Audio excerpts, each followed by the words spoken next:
Қайырлы күн достар.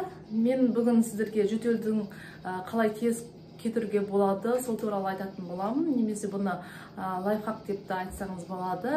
Яғни үй жағында қалай тез жөтелді дәрсіз кетіруге болады. Ол үшін бізге стакандағы сүт және пиязымыз керек.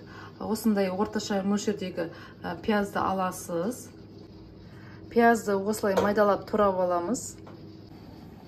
Қайнағанға жақындағанда астын баяулатып 5-10 минут қайнатып аламыз. Пияздың эффектісі сүтке сіңу үшін. Осылай сүзгішпен сүзіп аламыз.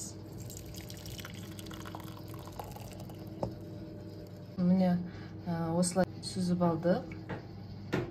Осыны енді балаға береміз. Или өзіміз ішеміз. Міне біздің тұнбамыз дайын болды. Бұл тұнбаны сіз балаларға да берсеңіз болады. Және де бұның ешқандай зияны болмағандықтан күніне 3-4 рет қабылдасаңыз да болады. Видео ұнаған болса, менің каналыма тіркеліңіз, лайк қойыңыз, комментарий жаза кетіңіз. Мен сіздермен қоштаспаймын. Келесі видеода кездескенше амандықта жүздесеміз.